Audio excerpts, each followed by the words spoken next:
committee meeting. We will start this evening with the Pledge of Allegiance. Brian, if you'll throw up a flag for us. I pledge allegiance to the flag of the United States of America and to the republic for which it stands, one nation under God, indivisible, with liberty and justice for all. Okay. Well, I am, last time I checked, Brian Hodson, Mayor of Canby, your co-chair, and I saw that, Scott. Let's behave now. Okay, meeting started. All right. And on your exec committee for this fine group, my counterpart, Commissioner Savas. Good evening, Paul. And we will run introductions. I don't see Mr. West here. Mr. Martin, nope, he's no longer with us, is he, Mr. Myers? No, I'm the CPO rep now, and Mark Hilliard is the Hamlet rep. Perfect. Well, Kenny, then I'll let you introduce yourself. Hi, I'm Kenny, and I'm the CPO rep to C4. Excellent. Mr. Kaiser.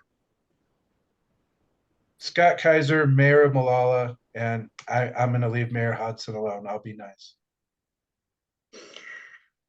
Heidi.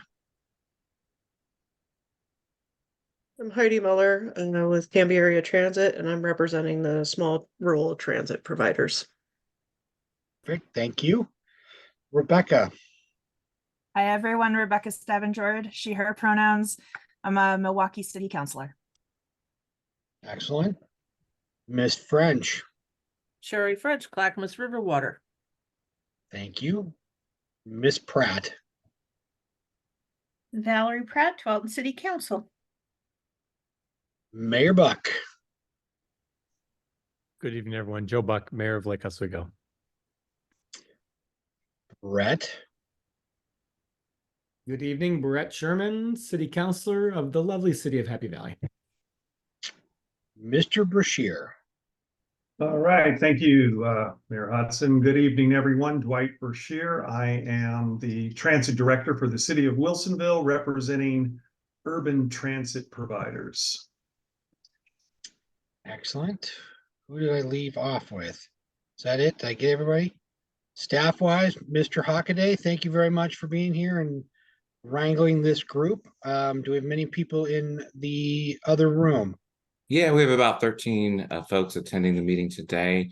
We have some staff from Clackamas County DTD, TriMet, and a few of our other Metro and other city partners on deck here today. Perfect. Thank you very much. Dwight, real quick, is the beard new? Oh, it started in November. Okay. And, yeah, they call it No Shave November, and so I've been no shaving since then. So yeah, this is how this mess started, but November last year. So like 22. So yeah. No, very distinguished, sir. Well, okay. I need a motion to approve the minutes for the January 4th, 2024 meeting. Chair, do we have a quorum? I don't know. Brian, do we have a quorum? One. So we have 12 members right now. No, and we need what, 13, 14?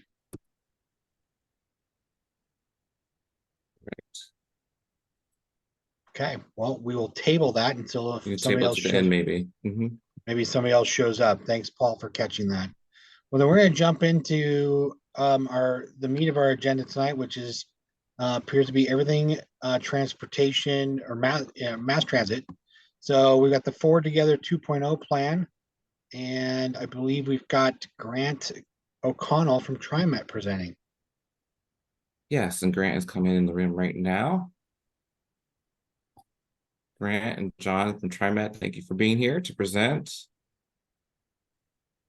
Grant, feel free to introduce yourself, and you should have the ability to share your screen.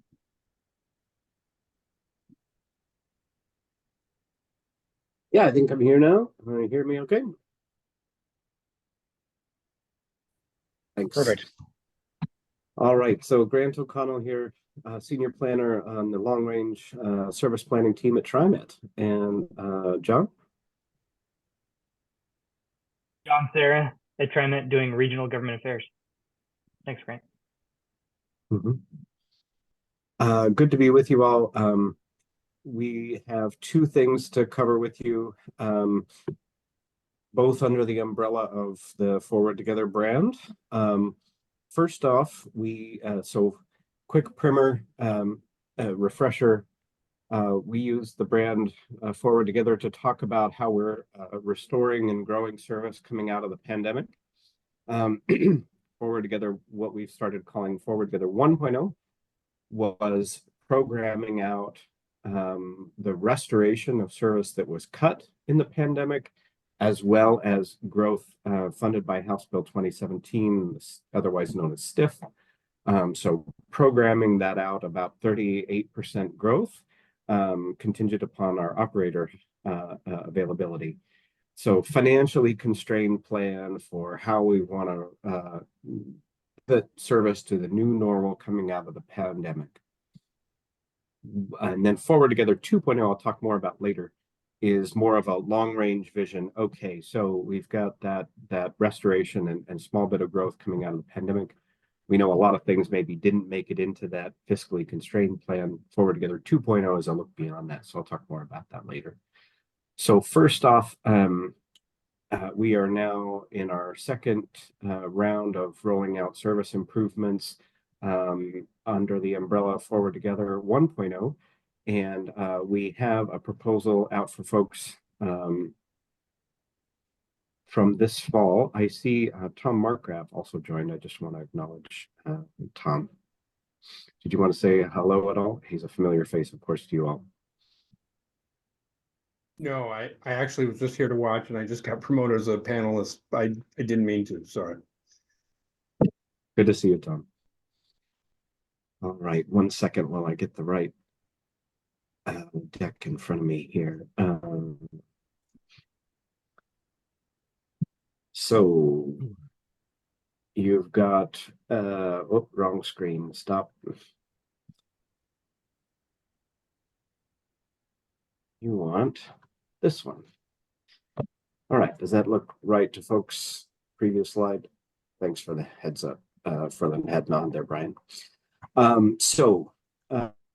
We went out with a proposal in the fall, as we always do every year, and then got some feedback on that. And in the meanwhile, we've also taken another look at our operator numbers as we march towards adoption of the FY25 annual service plan. So Forward Together, as I mentioned, programs out about a 38% total growth, but we can't do that all at once. So we do that each year as our budget and operator hiring allows. So that becomes the point where Forward Together actually gets implemented. And so we're talking now with the public about the chunk that we think we can do in our upcoming fiscal year, starting in July of 2024 through June 2025. And the proposal we put out in the fall, we've gotten feedback on that from you all and from the public, and also looked at our hiring numbers, and we're now back out with a revised proposal. So I want to talk to you about that now.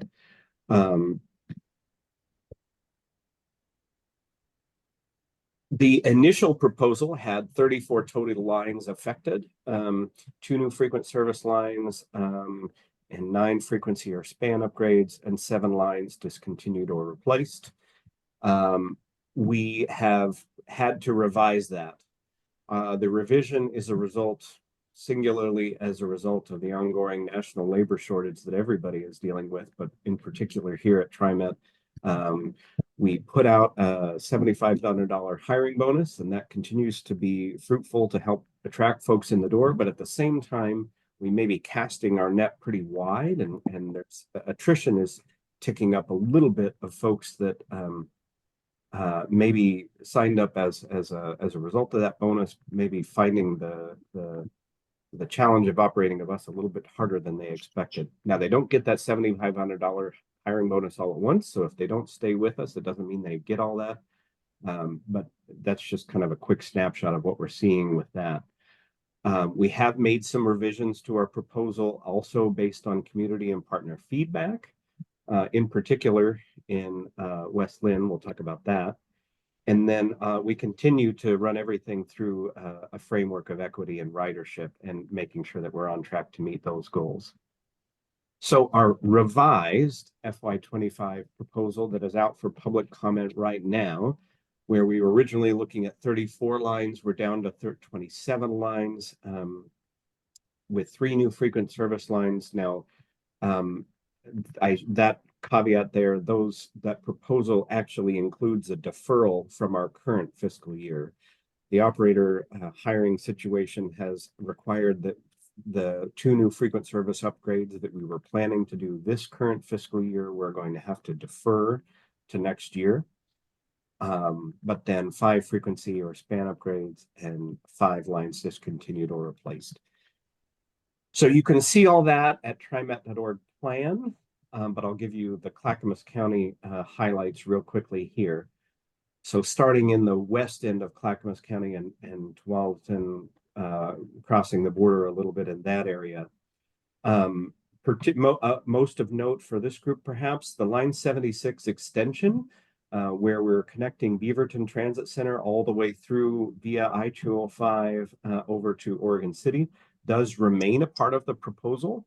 But as a part of that cost saving and operator saving measure, we are reducing that. That was originally slated to be a 7-day-a-week all-day extension. That now will just, at the outset, will be weekday peak hour only.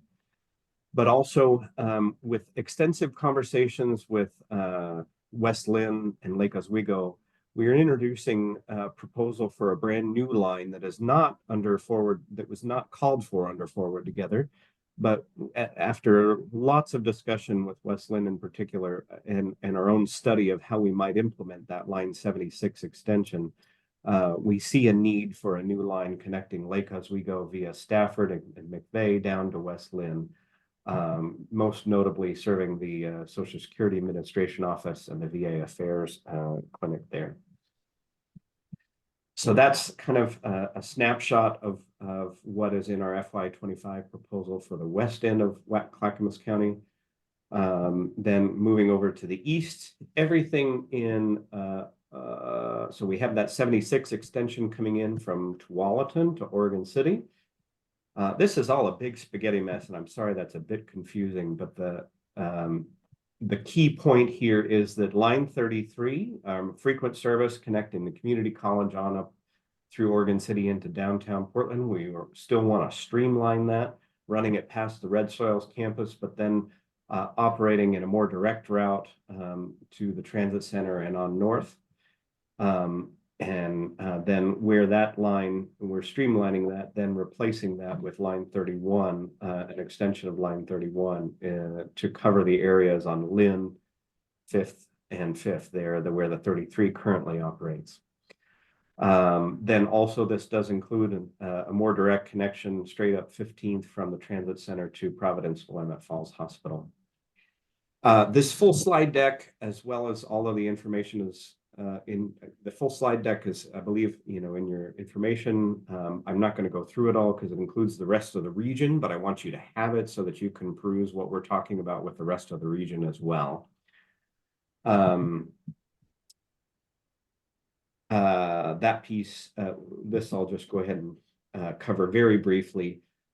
New also since our fall proposal is we are looking at doing a system of buses that operate at night to replace some late night or early morning max trips, so that to forestall future shutdowns. So, we need to maintain our system, right? State of good repair. And the ability to do so is limited by only an hour or so at night when those trains aren't running. And we're developing a backlog of need to go in and do some repairs. With that narrow window of time to do so, we're being forced to shut down the entire system more often than we might need to if we had a larger window at night to be able to do some strategic things. So that's the key point there for that slide. So again, all the rest of it's in your materials. Happy to take questions. So and more information is at trimat.org plan before I pivot to talking about Forward Together 2.0.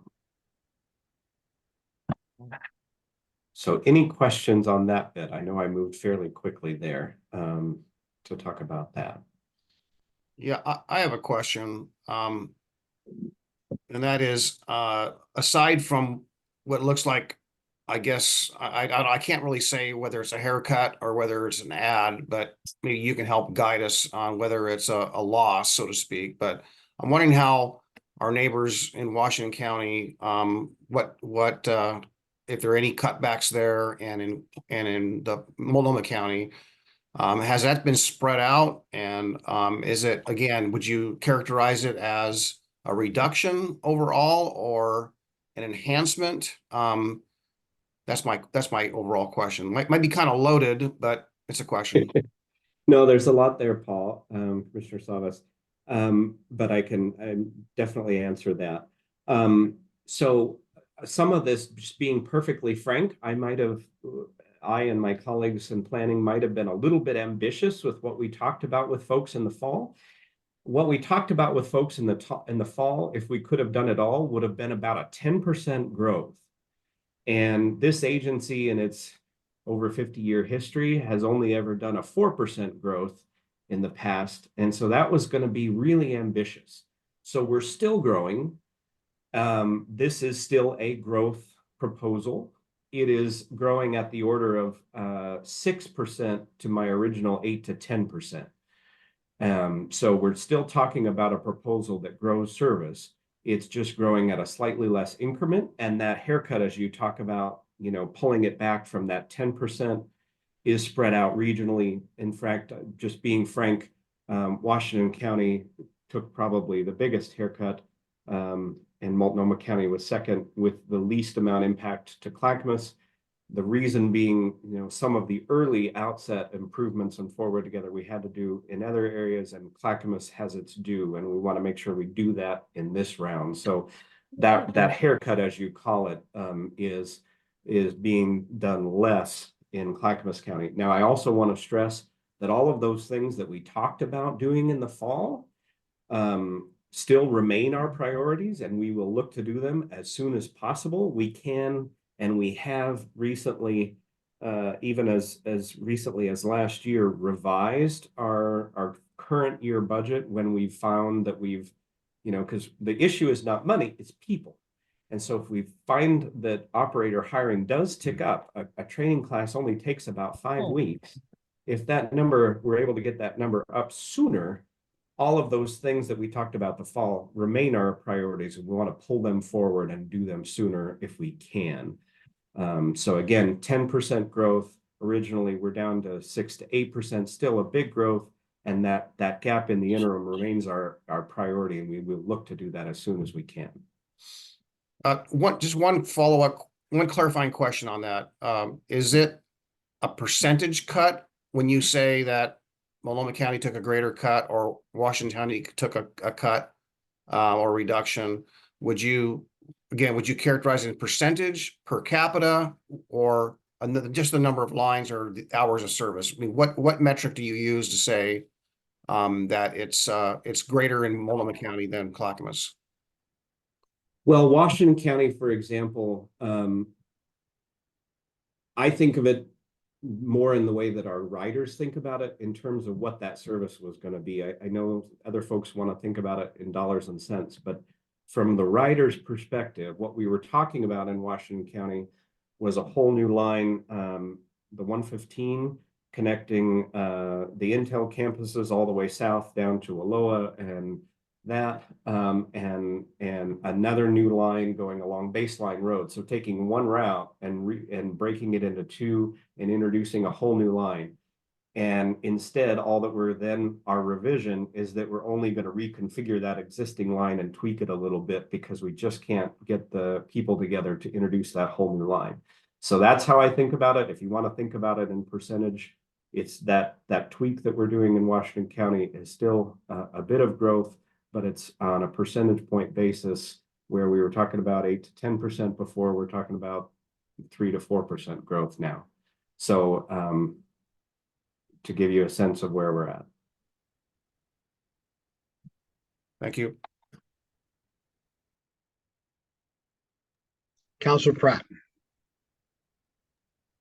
Hi, that's new, on the 76th line, are you talking just the, extended part from Meridian Park Hospital over to Oregon City that will only be peak hours on weekdays now? Correct. Until we can, again, get some more operators in the door, we'll upgrade that like we originally talked about in the fall. But at this point, what we can confidently say we can do in our next fiscal year would be then where that full line, Beaverton to Meridian Park Hospital, no change to that part, but where we were operating additional extensions, that would operate on weekday peak hour only. Okay, because that's, you know, our only transit, over that direction to not pay tolls, so. And then on the 96 line, I am so confused why you took the express route part out and you're basically following the line 38 now. And, you know, adding 35 minutes to like my ride into town. Line 96, we try to be good stewards and honestly look at the tax, you know, if a taxpayer is sitting next to us, am I being a good steward with the dollars that we're operating service? And ridership on the 96, that express commute pattern into downtown Portland, that ridership pattern is down. And so we are looking to, we have, and conversely, where we've seen ridership stay stable or even grow is areas of in-person work or learning. And so PCC being a key destination for in-person learning is an important destination that our analysis is telling us that we need to go ahead and try to connect more directly. So yes, the 96, that peak hour, that express nature, that commute-oriented pattern, particularly into downtown Portland, that ridership is down. I understand there are still folks who do use it, and that's why we put in the revision that we would still operate the 96 all the way into Portland. So where we were originally saying that the 96 would stop at PCC entirely, the revision is that in the peak hour, we would still come off the freeway to make that connection to PCC that our analysis is telling we need to make, but select trips then from PCC would still continue on from Portland from the Barber Transit Center. So now the 96 is only gonna go downtown during peak hours? Is that what I'm hearing? Well, it will operate, actually, so it depends on where you are on that line, because currently, you know, from Tualatin, it doesn't go south to Wilsonville very often. So the line, we'll see that all service will be upgraded from Wilsonville in that Boone's Ferry near the Kleinbeck Gardens and Yeah, I appreciate that. in that we'll see more service, and that will be all day where it's not now. But then service connecting from Barber Transit Center on into Portland would be only in the peak hour. Okay, and I'm gonna tell you, like, for what it takes me 25 minutes to drive, it will now take, I'm estimating, 1 hour and 54 minutes. So it's really hard for me to tell my community members to ride a bus when they're going to spend almost 4 hours of their day on a bus to get to work. And then what about the West Line? Is that going to be stopped? I know it's expensive to run and there's not enough people riding it. What are the plans for the West Line? We have no immediate plans to make any changes. All right, thank you. Mayor Buck. Thank you, Chair. Hi, Grant. Thank you for the presentation, the first part. Just two questions. One question is related to the workforce. In whole numbers, you know, how many drivers is TriMet short? I'm going to phone a friend. I think of things in terms of service hours. John or Tom, do you happen to know that number? I think what we are looking to get back to is in the neighborhood on total. If you not just talking this year, but talking 38% growth in service hours, I think it's in the neighborhood of 400 operators, but that's a wild guess. I think actually we're down about 280 right now. Oh, so is it significant? Yes. Oh, no, but we're making progress. We are making good progress, actually. I But see. it's significant. Is 400 operators, give or take, is that about what TriMet had pre-pandemic? No. We have over 1,000 drivers, but we are down that many. That's how many we're down right now. Oh, I see. We're also down about 50 mechanics, for example. And mechanic, everybody. Yeah. What are some of are there additional barriers in this industry to operators as compared with other? I'm not nationally, everybody's experiencing it. Every transit district in Oregon is experiencing it. The fact that we've offered a $7,500 bonus, which is actually $2,500 a year for the first 3 years, has really made a big difference for us. So we're chipping away at this. So I'm just sorry to try to drill. I mean, do you have applicants? I'm asking, are there people interested that aren't qualified or don't meet certain, requirements I'm not sure what I would imagine there's certain requirements to, There are requirements, like you have to pass a drug test, for example. You can't smoke marijuana, right? Because we get federal money, and a lot of people do smoke marijuana in Oregon now. So we do have some stringent stuff. People are starting to go back to work for the last 9 months, last year. So it's getting better. We're not 100%. Grant's right. The biggest problem that we have isn't money, it's operators. Okay. Mayor Buck, I would add that a CDL is also required for our operators, and we are looking at ways to streamline that process as well. Okay, that's great. And then different question is, as we going forward and we have the big infrastructure projects on the corridors, but then also the regional mobility pricing plan.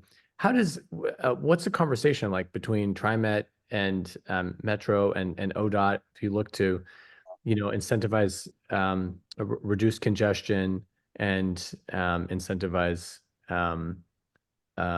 transit ridership?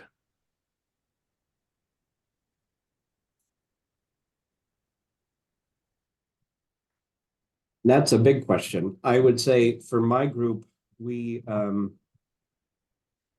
this process is frankly just a little bit Forward Together 1.0 is trying to meet the need of what we need to be doing today.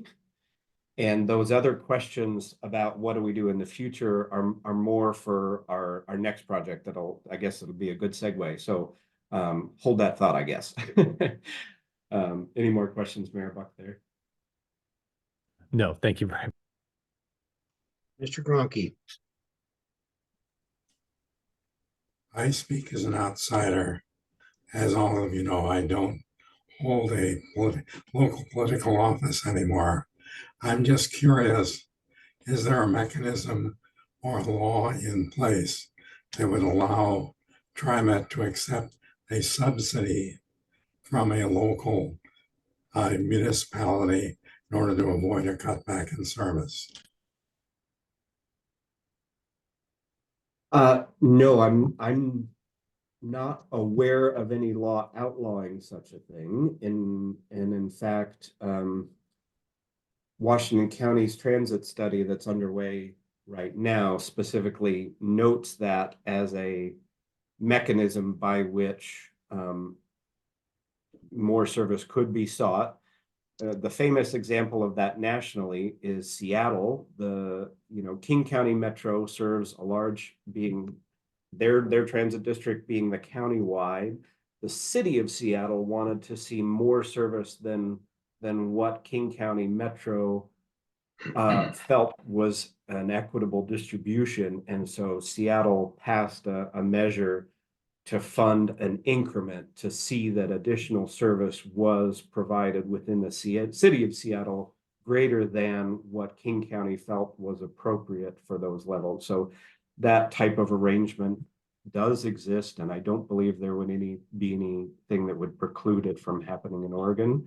Though I would probably have to consult our legal team to be a firm answer on that, but that's my thought. I don't know if Tom or John has any other. Yeah.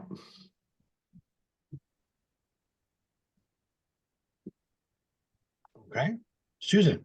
Yes, mine is a easy question compared to some of these others.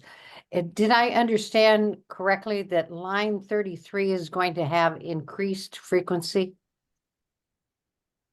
Faster trips, but not increased frequency. We will take a slightly different route through Oregon City from the community college, similar to what the Line 99, the express bus, does now.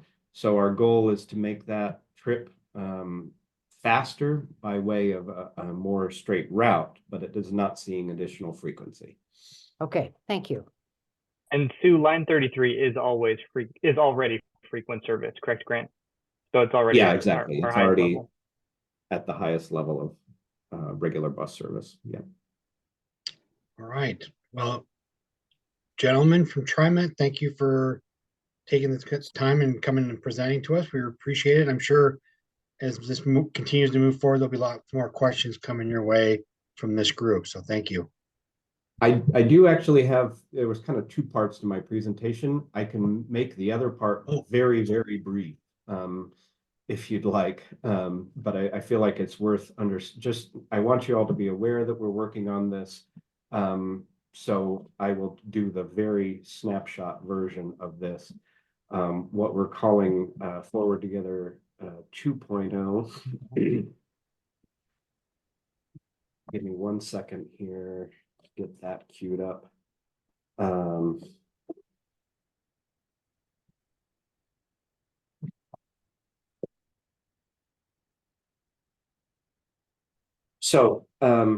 going to do again the elevator speech version. Forward Together 2.0. We want to, if we're 1.0 programs out, fiscally constrained growth. We know a lot of things that you all would like to see transit do did not make it into Forward Together 1.0, and we want to catalog those things. But most importantly, we are thinking about it from this perspective. The RTP just adopted calls for a goal of tripling transit mode share by 2045 to 12.2% of all trips. Current modeling indicates that based on the trajectory that we're on right now, 4.1% to 5, we would be delivering about 4 to 5% of trips by 2045. So we would not meet that goal of 12%. Additionally, within TriMet, we've set our own goal of hitting 120 million annual boarding rides by 2030, essentially a doubling of where we are right now. And we want to understand what it would take to actually hit those goals. So we are undertaking a study that we're engaging your staff on. We have already engaged your staff on and got some very good input to understand. So from that pandemic low point, Forward Together 1.0 is fiscally constrained growth through restoration and STIF that amounts to about 38%. Well, what would be needed to meet those regional goals? So another way to think about it, if you're familiar with our work at all, we in the last decade did the service enhancement plans, and that was an unconstrained look at all of the things that transit could possibly do within the TriMet district. So we want to replace that. So we want to build on Forward Together, acknowledge that as a new baseline, and build a long-term vision for what transit could possibly do beyond that which we've already said we will do. So we are working on that project right now. We've met with your staff to catalog some of those needs where Forward Together 1.0 doesn't provide service, but you still see a need. We've cataloged those. We're going to do some analysis on them and then build a future transit network around that. And so when we have a draft future network concept, we'll come back to you all in July and share that with you all. But so that's my real quick intro to respect your time and just be awareness of what we're working on also in the background and with your staff. So thank you for that additional little minutes there. Happy to take any questions on that. Councilor Pratt. I apologize in advance if this isn't the right time, but I just like to suggest that maybe look at when you go on the you know how you can plan your trip online. Like if there's a way to do it so you could say what time you want to end up somewhere, like to work or doctor appointment, instead of, you know, kind of where when I'm starting and trying to back into it. I think you can. Yeah, that is an existing feature already, Councilor Pratt. Okay, I'll figure it out then. Thank you. Sorry. Mayor Milch. Yeah. I understand that you're always dealing constantly, as every transit community company is, with balancing that need for coverage with the need for ridership. And with the financial pressures that you were put under and the big decrease in ridership during the pandemic, I know you want to recover and get back to where you wanted to be. I've read through the technical report prepared by Parametrics, I think it was called, the group that did some of the analysis of how workforce changed during the pandemic, and then you know, which communities saw greater increases in the number of people that were driving and versus taking transit and all the rest. We've spent a lot of time in this group looking at freeway commuting, and you know, based on trying to provide input on the law that was passed in 2017, I've never seen anything like that analysis done in the context of what we've been working on in terms of tolling and I-205 and regional transportation and congestion. So I'm grateful that you put that time and got that good analysis and are putting it to work to balance ridership and concern for equity populations in the area. And I sure hope that ODOT will put the same effort into providing some information that will guide how we go forward on our freeway traffic. Thank you. Thank you. All right. I had a question in the chat, if you could answer that, Grant. Well, I'm a little curious. So our Forward Together expands weekend service quite significantly. So is your question actually maybe your question is what of which did we propose in the fall that would include weekend service that's being put on hold temporarily? Is that your question? Or are you talking actually about where are we eliminating weekend service? Well, yeah, I thought I heard you say tonight in your presentation that something about weekend service cuts. So I wasn't sure what lines. If I misheard that, I apologize. Yeah, no. I think it is confusing. We are not, you know, equity not only exists in geography, but it exists in time. You know, those who work in person and essential jobs don't often work 9 to 5. They work on the weekends. So through that framework of equity, we've actually been trying to focus on making sure we're expanding weekend service. So everything is a growth on the weekends at the moment. The only thing is, you know, that line 76, we wanted to, at the launch of that extension, we wanted to do that 7 days a week. But for now, we're only going to start with the weekday peaks and then add weekends later. So it's a matter of when is the weekend getting the growth, not a matter of when is weekends getting cut at all. And that's not happening. So hopefully that helps. Thank you for the clarification. All right. Now, TriMet, thank you very much. Thank you all for having us. All right, we're going to move into the Clackamas Transit Services and Stiff update. Christina, good evening. Good evening. I am, for those of you who don't know me, I am Christina Babcock. I am a human services supervisor at Clackamas County, dealing with transportation programs. So not only public transportation like the Mount Hood Express and the Last Mile shuttles, but also elderly and disabled transportation services provided by both the county themselves and then the senior centers in the area. So I have a quick presentation I want to share with you all. Let me make sure I get the right screen here.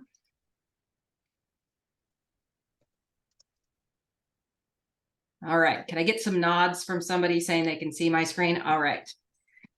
So tonight, really what I'm here to talk about is transit, but specifically what all the small transit providers are doing with STIF. So STIF, for those of you that might not be familiar, is the statewide transportation improvement funds dealing with HB 2017. And it culminated with payroll taxes that every employee in Oregon pays that ultimately goes into a pot and then is used for transit funding throughout the state. So tonight, I'm going to start off here with a slide that has a lot of numbers and graphs, but I'm going to leave it up for a while so you can read through it. And this depicts the overall STIF funding in the Tri-County area. These numbers are based off the 23-25 STIF plan. And I'm going to give you an example that I hope kind of helps these numbers sink in. So before I go through all these numbers individually in my example, I want to talk to everybody, or I want to remind everybody, because I think you probably all know that in Clackamas County, our population is different. The makeup of our population is significantly different than the population makeup of both Multnomah County and Washington County. In particular, based on the 2020 census, about 34% of Clackamas County's population resides outside of the TriMet Service District, while 66% is inside the district. When we're talking about Multnomah County, those numbers are drastically different. 2% out, 98% in. So an example of why this matters. STIF funding is based on where people work, not where they live. Okay, so as an example, my husband and I both live in Sherwood. We live outside of the TriMet Service District and have no reasonable access to transit. We both work, so we both pay STIF taxes. My husband works at Intel in Hillsborough, and I work for Clackamas County, both which reside inside the TriMet Service District. So all of the taxes that my husband and I pay for transit services go directly to TriMet, as they are considered in-district STIF formula dollars. So as you can see from the slide that I have up right now, TriMet receives roughly 95% of the STIF funding that comes into the Tri-County area. And this is primarily due to the way STIF funds are distributed. Back to my example. The numbers on this slide, however, do take into consideration regional coordination dollars, which is a pot of money that TriMet has carved out to provide to small transit providers to kind of increase the amount of dollars that small transits receive. And if you remove those regional coordination dollars, TriMet's share jumps to almost 98%. So this next slide that I'm going to pull up is just Clackamas County specific. And I want to remind you, just a minute ago, I told you guys that 34% of Clackamas County's population resides outside of TriMet's service district. So 66% in, 34% out, but TriMet receives 75% of the funding, about $7 million per year in STIF funds in Clackamas County. Again, if we remove regional coordination from this equation, that number jumps to roughly 85%. So at the inception of STIF, the intent really was to use these STIF formula funds to expand and improve public transportation services and increase connections between transit providers to make transportation more equitable and affordable across all of the counties in Oregon.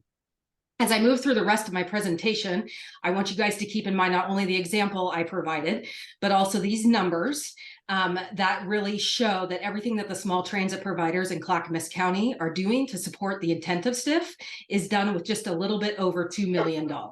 Okay, so now I'm going to quickly run through kind of what the providers are doing, and then I'll wrap it up and allow anyone to ask questions. So here in Clackamas County, we use regional coordination dollars to expand transit by adding our last mile shuttles. So we have up and running currently the Oregon City Shuttle, the Clackamas Industrial Shuttle, and the CCC Express, which connects Clackamas Community College to Clackamas Town Center and also connects our Oregon City Shuttle to our Clackamas Industrial Shuttle. Within the next 3 months, we're going to use regional coordination dollars to also start a shuttle that connects Estacada to Clackamas Community College via Redland Road. Some of our small formula dollars are used to help increase demand response services for things like dialysis and life-sustaining medical rides. I do my best to work to increase coordination of services between all the transit providers. An example of that is our new integrated website, rideclackamas.org. If you guys haven't seen it, go check it out. It's pretty cool. And then we do use some of those stiff formula dollars to support our service up on the mountain, the Mount Hood Express and the Village Shuttle service. So for 24-25, we continued to fund Mount Hood Express and the increased demand response services. We used some of the money to match state funds for the purchase of a couple buses, looking to try to do some further transit hub development up on the mountain where multiple providers can meet at a hub to kind of centralize the operations up there, and then work with the local ski resorts to run shuttles to and from there.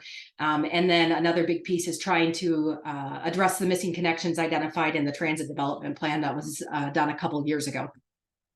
So with SMART, they've done some things as well. So obviously you all know that SMART is owned and operated by the city of Wilsonville and gave approximately 184,000 rides in 23. They have 9 routes, 6 are in town, and they have connections to both Canby, Salem, and Tualatin. They do all the dial-a-ride, medical rides, all of that. And the biggest kind of gold star for SMART is that all of their service is free except for to Salem and medical trips out of town. So we're talking about no fares required for any of the riders on almost every route that SMART runs. Stiff impact for 22-23, they were able to eliminate fares on Route 3X. Looking to continue regional connectivity to the Tualatin Park and Ride and Salem Downtown Transit Center, and then a continued increase in medical shuttle service to Meridian Park. They have some capital and planning accomplishments that they were able to complete as well. They got a brand new electric bus and were able to update their transit master plan and purchase some additional electric charging stations to further transition to alternative fuels. For 24-25, continued intercity service to the Tualatin Park and Ride, Salem, and Meridian Park Medical Center. It's some administrative costs. One of the big things on here that's probably of particular interest to C4 is this bullet that says intercity service to Clackamas Town Center. That's something that Dwight, myself, and Washington County started about 2 years ago. And got a discretionary grant for, and Dwight's going to continue on where he is looking to run bus on shoulder service along 205 connecting Wilsonville to Clackamas Town Center. They are also working on a transit center. TOD customer service employees will work out of there to provide regional transit information. And Dwight can correct me if I'm wrong, but I believe I heard the other day that they're in the design phase of that project. About, gosh, I think it was 30% designed, but at the end, Dwight can correct me because I probably butchered that. And then obviously bus stop amenities, improving them, and then better connections. So Canby Area Transit has a really cool new logo in case you guys didn't notice. They used to be a cat paw, but they actually rebranded here. So we have their new logo. They are a division of the city of Canby. Services they run are 99X from Woodburn to Oregon City, demand response and paratransit. And at the bottom there, you can see approximate ridership on the 99X, about 61,000, demand response, just over 11,000 during the week. For their 22-23 stiff impact, they continued to operate expanded services on Saturday, including a fixed route from Woodburn to Oregon City. And they became fareless in September of 2022. And then in 2023, they began their City Loop, which operates Monday through Friday. And that is also a fareless service. 24-25 for them, really just continuing that 99X demand response and paratransit services. And then looking to continue to expand the Canby Loop route, which has been wildly successful. They serve Canby High School with that, as well as most of the Canby parks and businesses. South Clackamas out in Molalla, it's been operating since 1989. One of the biggest challenges out there is the size of their district, which is 100 square miles of rural area. They run 3 main routes, one to Clackamas Community College, one to Canby Area Transit, and one to the city of Molalla. And then they also operate deviated fixed route service open to the public. They try to limit fares and $1 a ride for service to Canby and Clackamas Community College, which given the distance that they travel is pretty phenomenal that they can continue to do that. They added more service to Clackamas Community College in 22-23 and added some local service on Saturdays from 9:30 to 4. Mike out in Malala has been working really hard to improve rider safety and comfort with updated amenities and services, things like bus stop signs, which didn't exist for his service until just recently, some shelters, and then real-time vehicle arrival information through Passio Go. Here's some pictures of their new shelters that they added. He was also able to add 4 new e-readers and some solar street lights to all the rural bus pools. So when you ride the bus out in Malala, you're kind of out in the middle of nowhere off a rural road, and now you have a pole with a light, which is an added safety feature for sure. And then really for him, future plans just are a commitment to maintain current service levels, looking to maybe add a little more service to Clackamas Community College, and procuring new vehicles. He's been going with some smaller vehicles that cut gas mileage, which is important given the area that he covers out there in Malala. And then last but certainly not least is Sam out in Sandy. They've been in operation for over 20 years. They do fixed route, dial-a-ride, out-of-town medical rides. They serve Gresham, Estacada. They have an in-town shopper center, or an in-town shopper shuttle, and dial-a-rides for general public.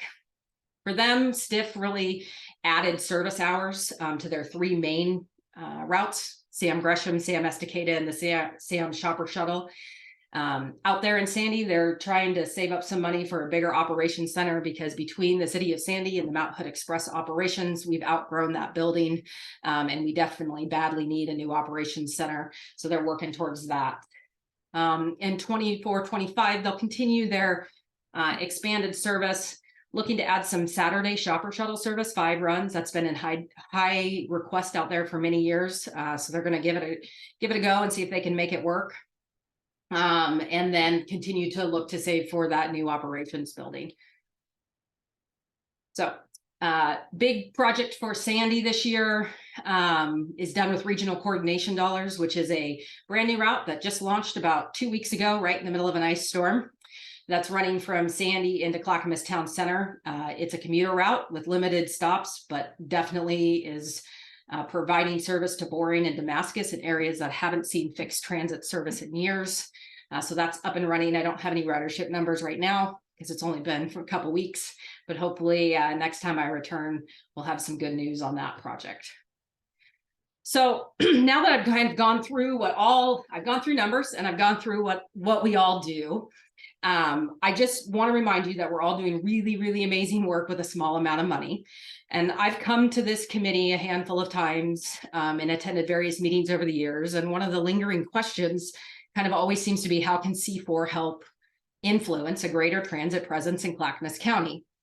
And so I guess I would ask that when considering this question, it's important to remember that TriMet is only one piece of the transit puzzle in Clackamas County.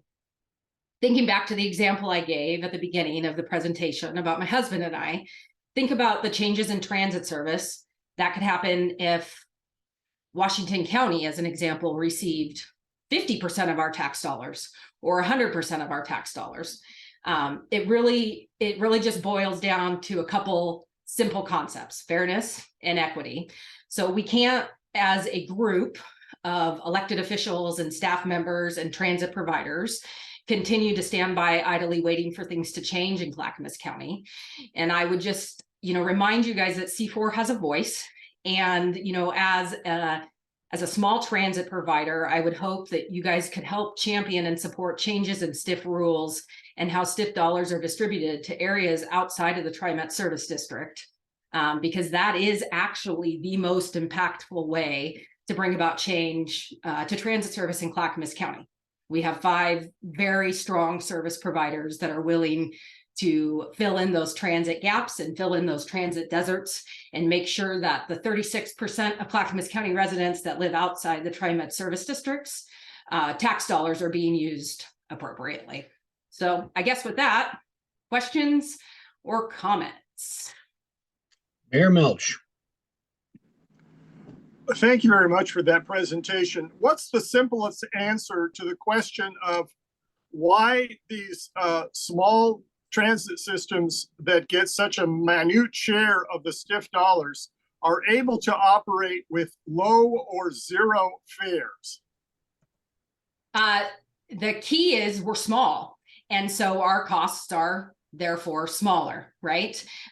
We have smaller workforces, we have smaller administrative overhead, we have at times smaller buses. We operate with cutaways or Ford Transits. We're not always running 40-foot Gilligs. And a lot of the time we're serving smaller areas. So when you look at Sandy's primary operation is kind of within the city of Sandy, and they branch out and do different things. Dwight over there at Smart, same thing. Most of his service is within the city of Wilsonville, and then he uses select routes to kind of expand out. And so we're not covering the amount of area that TriMet is required to cover, and we're just not as big of a bus, for lack of a better term. Commissioner Savas. Yeah, thank you. Yeah, a few things. I think, first of all, I just want to, I know we always have a lot of attrition and new faces, but I think it's always important to at least share with you how and what we did at C4 to initiate really more transit cooperation. And so years back, we formed a subcommittee. We asked the transit providers, all of them, whether inside the rural area or within the urban area, to all work together to figure out ways of improving service and come up with some ideas. And they not only took that, but they really ran with it and ran hard. So they're all working together pretty darn well. So first of all, thank you so much for all the work you're doing. You've done a great job, as already been pointed out, with taking very few dollars and spreading them out and making the most of it. So I see a lot of the transit providers, whether it's Smart or whether it's Canby Transit, in the metro area called Clackamas County frequently. I mean, so your presence is, I'm seeing it. So thank you. I do want to go back to the point you made earlier about the legislative intent of HB 2017 as it relates to the STIF funds. And I just want to share with you all, I was elated when that legislation passed, because there is an imbalance when all the monies are based on, or the service is based on where the employer is. So, and that's what the typical TriMet tax is. As a former employer, I paid for TriMet tax, but the bulk of the monies went more towards where the employer was located versus where the employee lived. The legislative intent here was actually just the opposite, which helped the balance at what ideally would have helped balance the system out. Because, for example, Clackamas County is a bedroom community, 70+%, 73 if I recall correctly, if it's still true, leave the county every day to go to work. So we might have actually a higher employees in Clackamas County that are leaving but in generating that revenue. But right now in the State Rules Committee, for a number of complicated reasons, reverted back to the old way. So that was the heartbreak about a year later, or a year and a half later, when the State Rules Committee in 2018, I believe, or 2019, finalized that. And so there's a lot of consequences of that. And I've been talking to everyone I can about making some kind of a course correction to get it back on the legislative intent. But I do have, all that said, again, bless you all for all the work you're doing. The question I have is, do we know, have anyone done the analysis to know what the revenue would be if just generated from where the employees lived, the legislative intent, the employees lived, how much more revenue that would provide to Clackamas County than today? So to answer your question, that subject has been broached with ODOT many a times. And the answer we generally get from them is they can't break down data in that way. That's what they say. And I would actually argue, and I could be wrong, but I'll go out on a limb here, and I would argue that we don't actually need that data. We can use census data and present it in a way that I've presented it here today, to say that, in the Tri-County area, $60 million or $50 million, whatever, comes into the Tri-County area. based on population, this is how much belongs in Washington County, this is how much belongs in Multnomah County, and this is how much belongs in Clackamas County.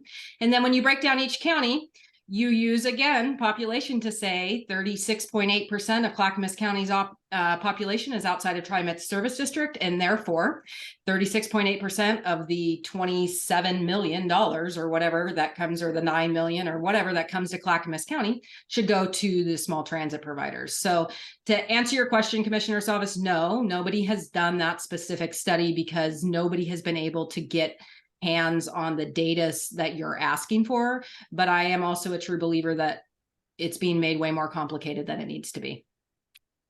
I would agree, and I'll just tell you this, and I know there's privacy, and I know that, but the data, when you're an employer and you fill out your tax forms and you're doing the TriMet tax, for example, on that entire form, you not only list the payroll on the reporting form that's not related to TriMet, but on the entire employment reporting form for whether it's quarterly or whether it's weekly, and you put the zip code of where the employee lives, that's required, as well as the payroll. So it could easily be derived without even names. You don't need names of people. You could actually have that data pulled, which keeps privacy, and you would have the answer to that question based on zip code.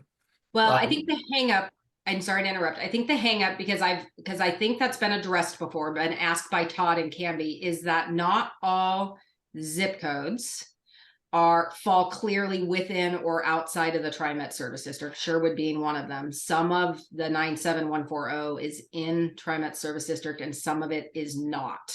And that's where the hangup is, that they would have to consider 97140 wholly within TriMet Service District when it's really not.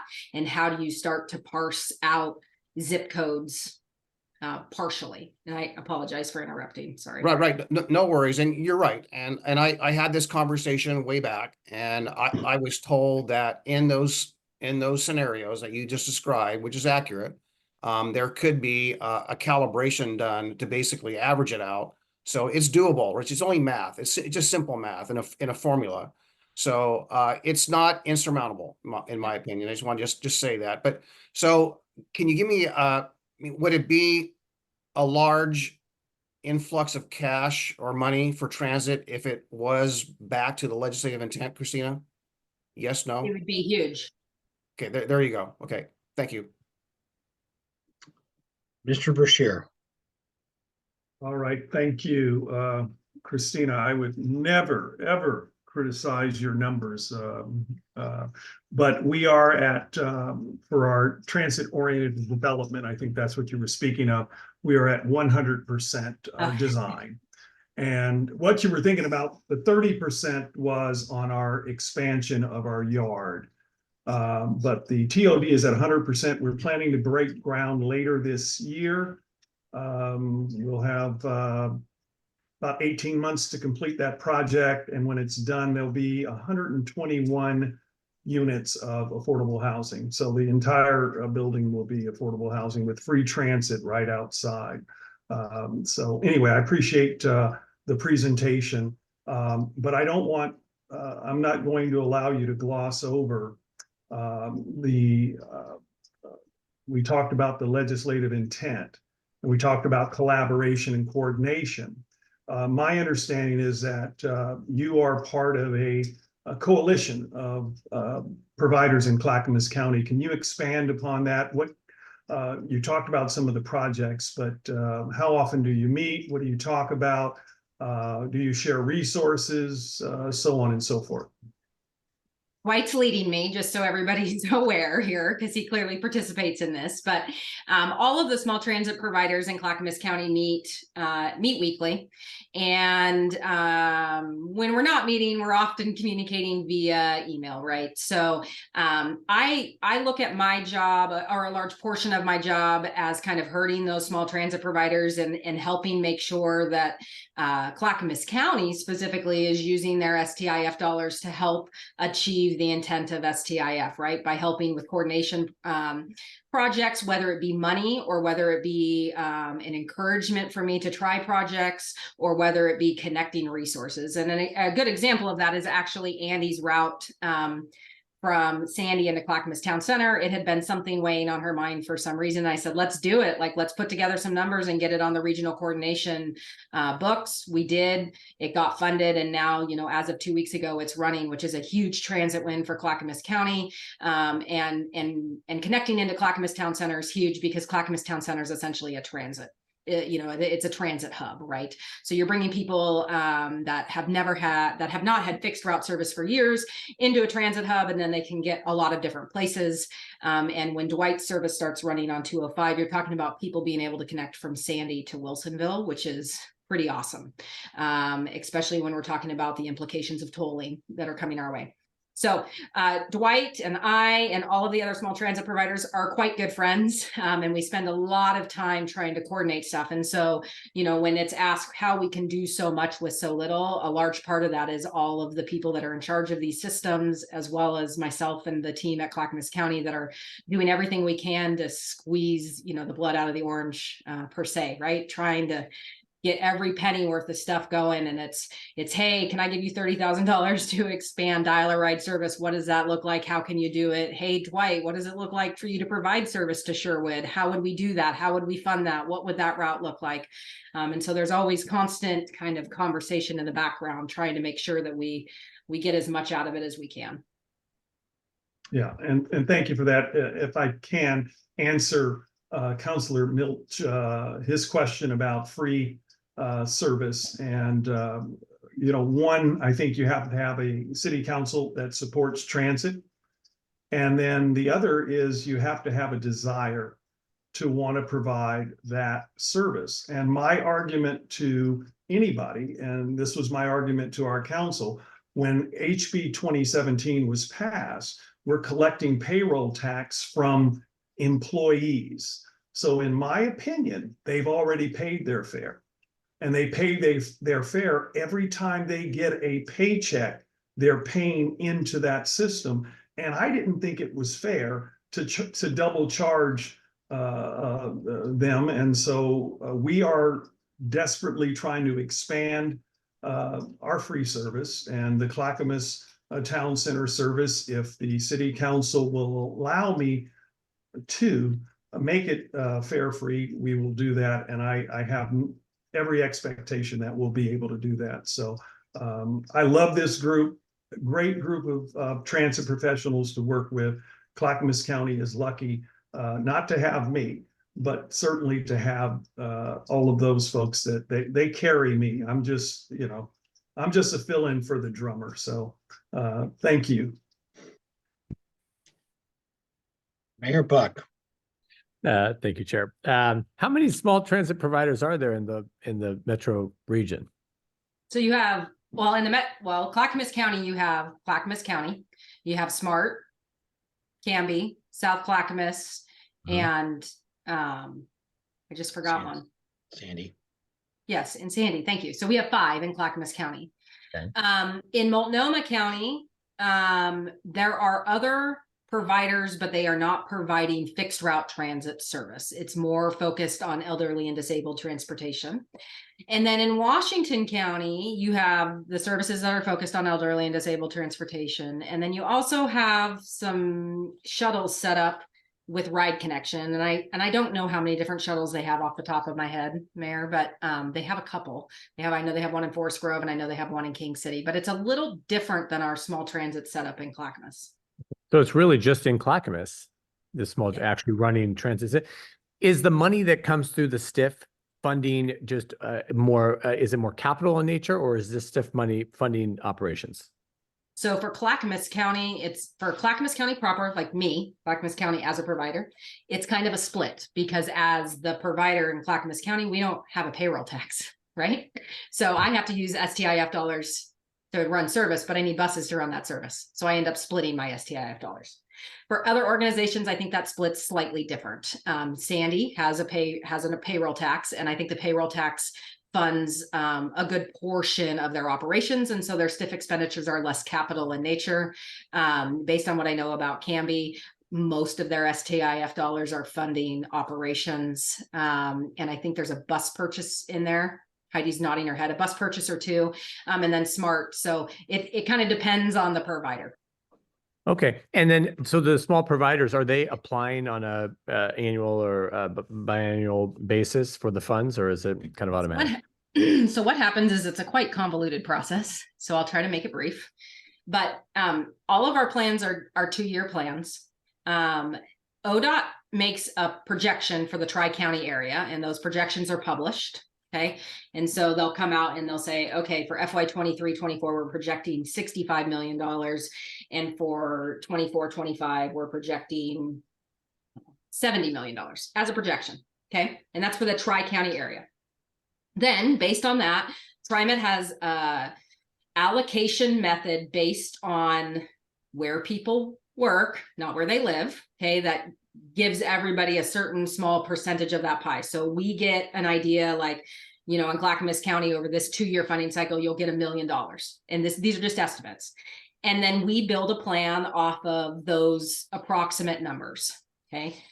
TriMet has an advisory committee that they go to, and they present their portion of the plan and say, you know, of the $60 million coming into the area, we're going to get 58 million of it. And here's what we want to do with our 58 million. And the advisory committee reviews it and may make suggestions on how they change it or don't change it. And then in addition, the small transit providers will also present to that committee and say, hey, here's how we propose that we are going to use our $1 million. Ultimately, TriMet is the qualified entity, so their board has to sign off on how the STIF dollars are spent. So the TriMet board kind of has the final say in, yes, we agree with how this $60 million is being spent. Then it goes to PTAC and it goes to the Oregon Transportation Commission and ultimately goes into a plan. And then whatever's in your plan is what you can spend the dollars on. So we're sort of applying and we're sort of not. Regional coordination is where we do more of the application. That's more of like a, hey, I want to start a shuttle service from Estacada to CCC. And then I have to justify why I think that service is necessary, how that's increasing coordination or access to higher education, and convince TriMet basically to give me some of their formula dollars to run that service. I know that's a lot. Sorry. It is convoluted. No, thank you for running us through that. Just one last thing. I understood that in I think at the turn of the fiscal year in 23, they were supposed to add new sources of revenue to the STIF, cigarette tax and other things. There was some merging. Did that take place, and is that a significant increase to the fund? So that did take place. So they merged STIF and STIF, right? Like there's no confusion there. They merged the State Transportation Fund with the State Transportation Improvement Fund. So the State Transportation Fund is what you're talking about there, which is the cigarette tax and the lawnmower tax.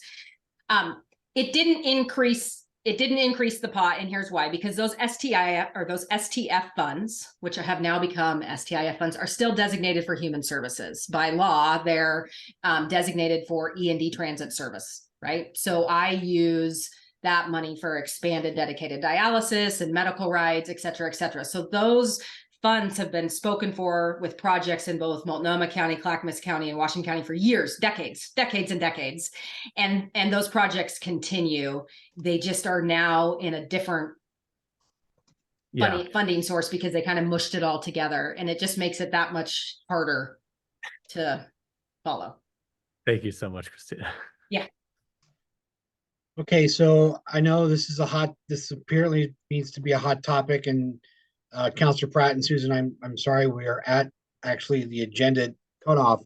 I was chatting here with Brian in the chat, and we're gonna try to maybe bring this back to another meeting or add this to the retreat. So we'll, as an exec committee, talk about it at our next meeting, so we can maybe bring this back for conversation. Christina, thank you for the presentation.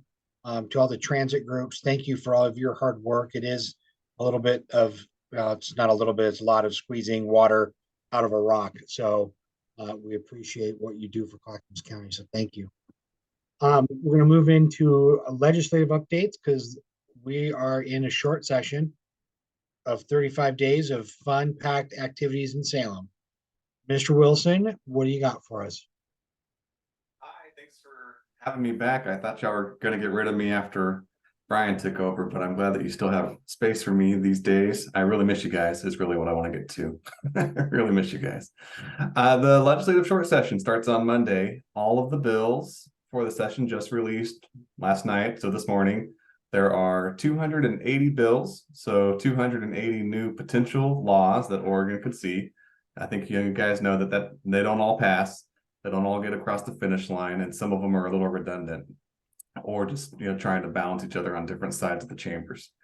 I don't really have too much to share in terms of new things or at least too much different than what I've shared with y'all in the past. That the governor's housing production priority will still take front and center at the legislative session. She has a bill that's predominantly a land use bill, try to expedite planning and growth. Again, just making it easier in policy opinion to sort of expedite housing production, making it easier for developers to move forward with development.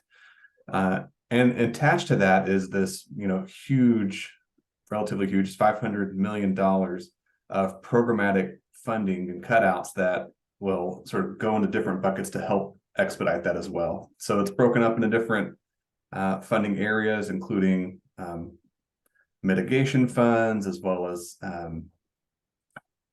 infrastructure funding, so roads, sewers, things like that. Predominantly, I think sewers, because there's a lot of bites at the apple for a lot of road funds, and so those water infrastructure programs are really front and center in a lot of that. At this stage, what we've heard so far is that $500 million is really going to be aimed at being programmatic, because it's a short session, because there's not as much money as you might see in a big session. So next year, trying to create programs so that you can set something up here for the next 12 months or so and create a foundation to maybe launch even more funding at housing production when the next legislative session begins next year. However, I think it's fair to say that once a bill gets introduced, legislators are going to legislate, and sometimes that means marking things up and creating earmarks and lists. So you can imagine that there are a lot of different rooms where lists are being made. I think LOC has reached out to all the cities. So the League of Cities has reached out to all the cities to create an infrastructure list. I think it's over $1 billion. So every city has basically submitted something, which means not everything's going to get funded if that were to be marked up. But I think it is a good indicator of the need statewide of what it takes for cities to start doing things to reach these goals and make it cheaper for housing production to be successful. So the list aside, this is probably just a start, and there's a lot of rules and even new housing agencies that are going to be introduced if this bill were to pass. So we'll see how it does, once it's introduced next week and it has its early meetings, but it's the governor's priority for sure. And of course, the other topic that we're all familiar with right now is an effort to try to curb or improve the effects of Measure 110. And so I think that's going to be probably most of the articles and most of the infighting that you see. There's a lot of opinions about what has been introduced, whether it's going to be effective enough to meet what has largely been the reaction of many residents. Are they satisfied with it? Are they not satisfied with it? Is it meeting its goal? Will these new concepts that are being introduced, will they help meet some sort of successful goals? Will they help people feel like the communities are safe again, that people are able to get back into recovery programs? Not for Trent to say, of course, but that will be the conversation about whether these bills are able to accomplish that. Those two bills, I think, alone will eat up a lot of the oxygen. So I want to focus a couple things on what y'all talk about, which is usually, land use and then transportation. So on the land use side, I think pay attention to the governor's bill. That's going to have a lot to do with some of the work there. On the transportation side, there's not a lot going on here in the short session besides the special subcommittee on transportation planning, which we've talked a lot about here. Y'all have done some great work there. Y'all have even attended those community meetings as they've done their roadshow and had a great turnout. So really big successes there. They have 3, I think, meetings that are scheduled to go through the short session. They're going to meet on Friday mornings. So watch those or keep up with those, because I think that could also come back into your subcommittees for potential discussions or next actions. Just will help you pay attention to it, but just want to flag it for you if you also want to watch. The first meeting is going to be next Friday. They're going to talk about diversion, equity, and the impacts of diversion. The meeting after that will talk about tolling logistics like collections, gantries, things like that. The third meeting will be rate setting, and so who sets it, how it gets set, what the numbers are, things like that. And that subcommittee has called these deep dives. And so if you watch the last one that happened on January 10th, you see that they brought in someone who was very, I would say, theoretical in terms of how transportation mechanics and philosophies work. And so what we heard from the committee members was, that's great, we need that too, but also show me what it means for Oregon City, or show me what it means for East Portland. So I think that they want to go even deeper and they want to get into the weeds of the data. So watch those, because I think that will ultimately influence what that subcommittee does. I think they're trying to reach some point of having a recommendation by the end of session. And what that recommendation, I think, it will be largely influenced by these conversations, as well as those comments that y'all provided at those community meetings. So watch those. And then the next big thing on transportation, this is the last thing that I'll add, is just yesterday or today, the Oregon Truckers Association announced that they are suing the state because there's an inequity in how much truckers pay versus light vehicles and how much they pay. There's a lot of numbers out there, but what I want to tell y'all is that there's 3 bills that have been introduced that are, I think, trying to help address this. And maybe those bills, if one of them were to pass, for example, might help to get ahead or mitigate the potential outcome of a lawsuit. So unclear what all that means. I'm not a lawyer, so I don't know what the lawsuit's actually trying to, I know what it's trying to accomplish, but I don't know what it's going to, what a successful route would be, or if legislation would help to curb it or move it away. So that could be, do you lower the weight mile tax, which has big effects to ODOT, right? Because they have that tight budget. Or do you raise the gas tax in a short session, which has huge political, that's a huge political decision by a lot of folks to go and do that. And by how much? And Commissioner Savish, you've been in some of the same rooms with me. We've heard it would take as much as 30 cents of a gas tax to balance out the difference between like what, weight mile tax would be for big truckers. So that's quite a jump from what we currently pay in gas tax, but those are the numbers that we've heard. That's what we're hearing from Salem. That's what we've seen from the bills. I leave that for y'all, but I'm happy to take any questions before we go tonight.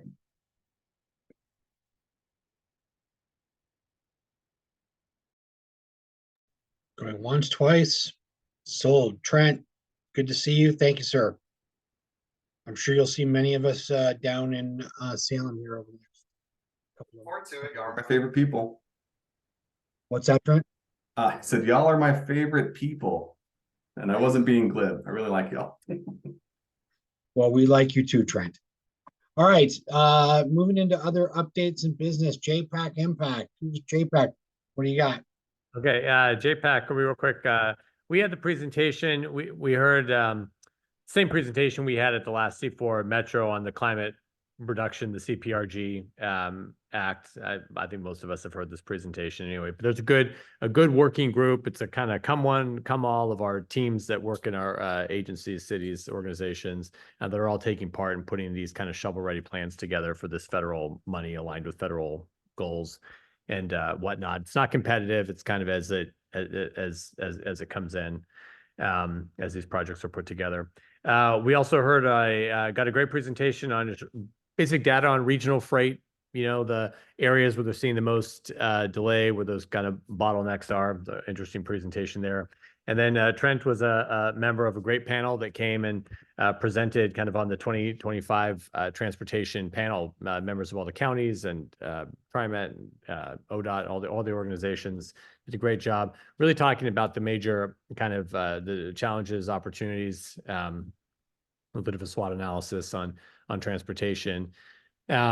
As we all know, I mean, we have the tolling is hanging out there before us, as well as vehicle miles traveled tax as a way to raise money. We're all aware that Oregon faces a serious funding issue in regards to its transportation. And so, of course, those wouldn't be the only options. I mean, there's other options out there, but those seem to be the viable options. New taxes require, 3/5 majority vote or a referendum to the voters. And it just seems likely that or at least the panel's perspective was that the legislature is not going to create a package that is going to get referred, likely to be referred to the voters. Of course, we have a referendum already taking place around tolling, so I don't know how avoidable any of it is.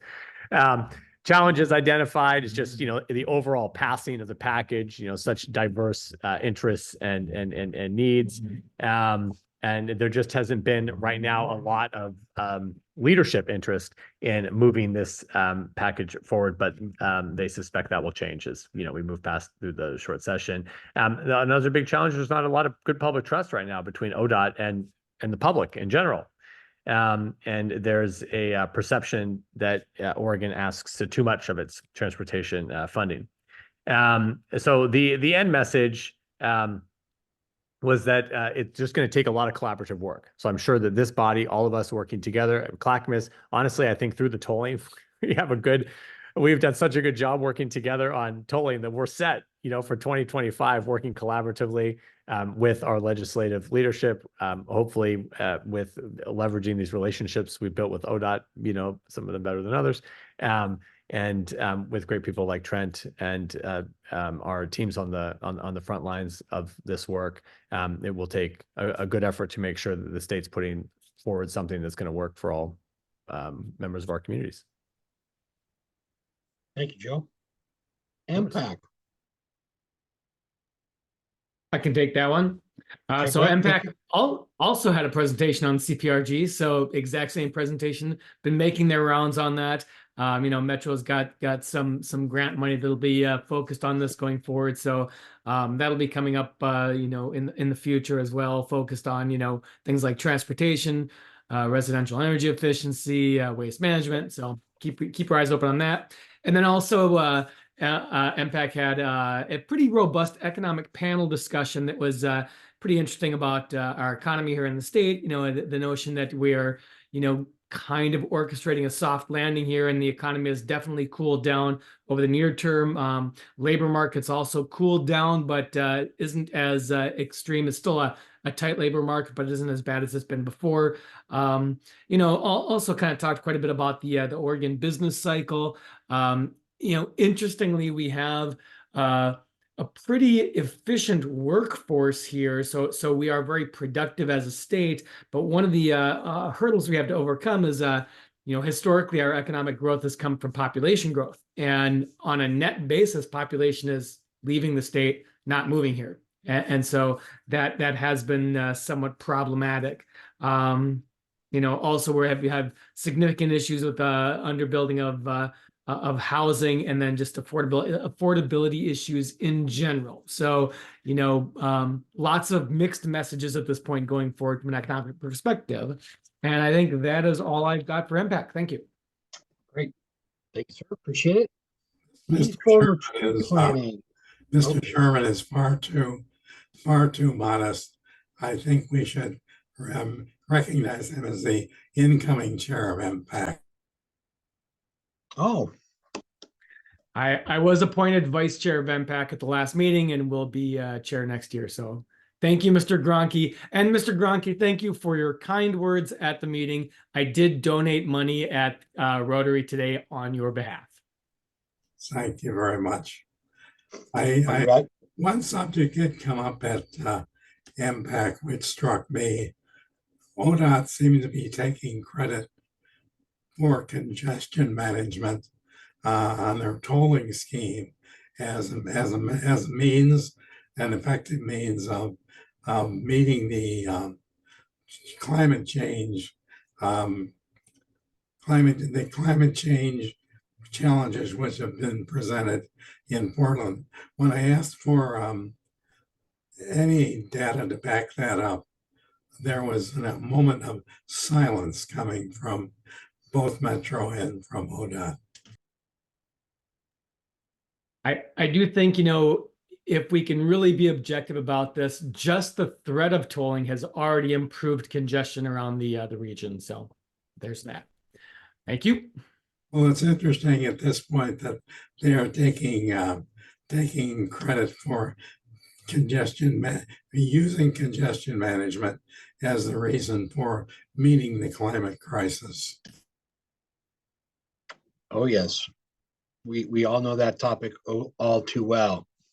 All right, C for retreat planning, Mr. Hockaday. Yeah, happy to give an update. Although I did just see Commissioner Savas' hand go up, so just want to. Yeah, I just wanted to ask, Counselor Sherman, in a jokingly way, but I won't say seriously, but I just want to just say that your analysis of the congestion discussion, reducing congestion on the freeways, are you suggesting there's more diversion on the local roads now? I think before there's any hard and fast data, let's just assume that it's all getting better at the same time. Yeah, just careful what you wish for. Absolutely. There was a general desire to avoid the topic, I think, when it came up at the meeting.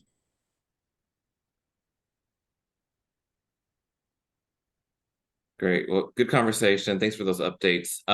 Regarding the C4 retreat, I just wanted to share with you all that the executive committee and I are working on pulling together plans for a 2024 C4 retreat. We did send out a poll to C4 members to get some initial reactions and feedback on two key questions. We're asking, first and foremost, timing preferences, specifically a preference on June versus September meeting.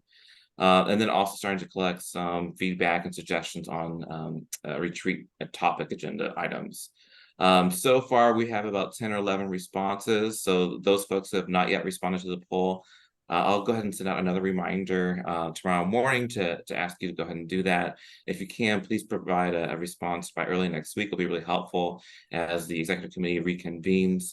So far, there's a slight preference to meeting in September, but again, we want to collect all the feedback from members so that the exec committee can consider that, and we'll continue to keep it updated in between meetings if we can with email on timing and then additional agenda items. Any other questions or additional feedback on the retreat at this point? Okay, Brian, thank you for that. Under other business, we now have enough people to approve the minutes. So I will take a motion for the approval of the January 4th C4 minutes. So moved. So moved, seconded. All right, it has been moved and seconded. All those in favor? Anyone opposed? That passes. All right, gang. Thank you for another great evening. I'll take a motion to adjourn. Move to adjourn. And Brett gets the second. Okay. Thanks, everyone. Have a great month, and we'll see everybody next month. Thanks.